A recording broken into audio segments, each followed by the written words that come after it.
YouTube cooking channel. On today's session I have a dessert recipe for you guys, and the name is Shir Berenj.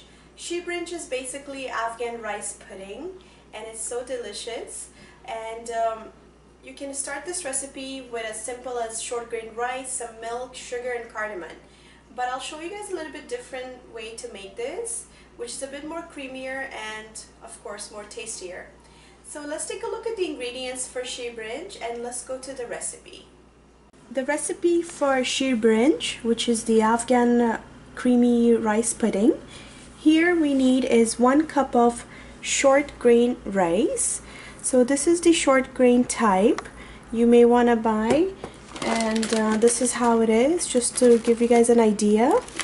And I have soaked this for about an hour, but before soaking, of course, you need to rinse it a few times because you want this to double its size, and also it will speed up the cooking of this Shir Berenj.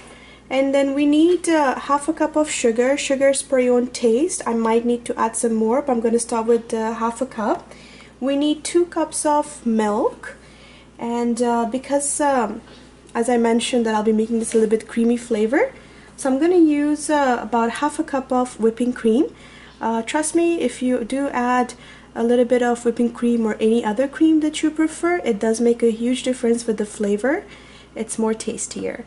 But again, if you don't like to use whipping cream or any cream in general, then you can make this optional. Stay with your milk. Let's go to the making of this. I have a pot here and I have my heat on a medium, so I'm gonna add the milk onto this pot. Once you add in the milk, you're gonna also add the rice to this, and you have to drain the water, of course. Next, add the sugar. I'll begin by adding half a cup first. I'm also going to add the half a cup of whipping cream. Now you want to make sure that your heat is still on medium. Bring this to a boil, and you may want to stir this every 2 to 3 minutes because we don't want this to get burnt. Alright guys, so here's the important part of this recipe. In order to give this Shir Berenj a good flavor, it's entirely up to you. Out of these 3 options, what would you like to use?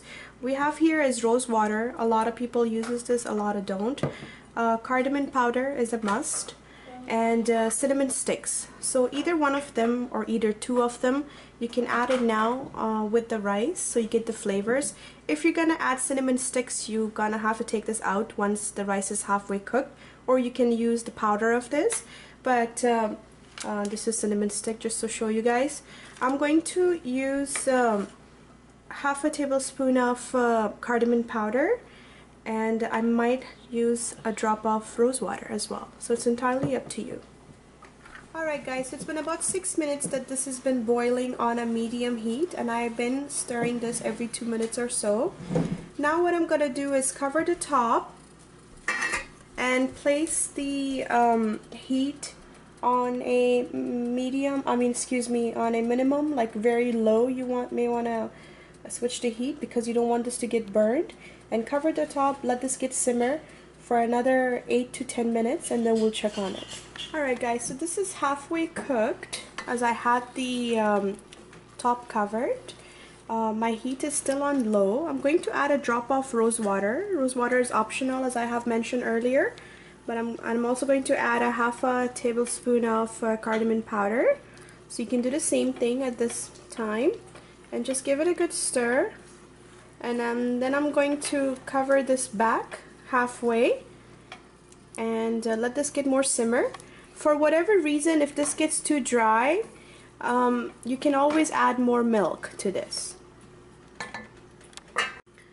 Alright guys, so this dessert, the rice pudding, Shir Berenj, is ready. As you can see, it smells so delicious because of the drop of rose water and of course the flavors of cardamom. So I'm going to take this out on a dish so this can cool down. Alright guys, so the Shir Berenj, which is the Afghan rice pudding, is ready. But before I serve this, I'm going to garnish it with some dry fruits.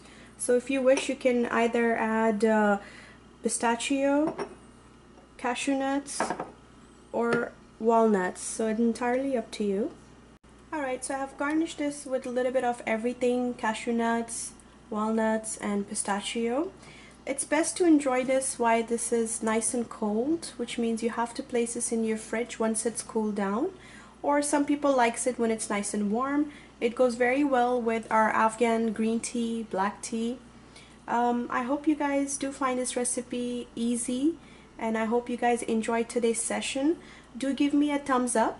Leave me your feedbacks and your requests, and don't forget to share this recipe with your friends and family, and please do subscribe to my YouTube cooking channel. Until next time, thank you so much. Bye bye.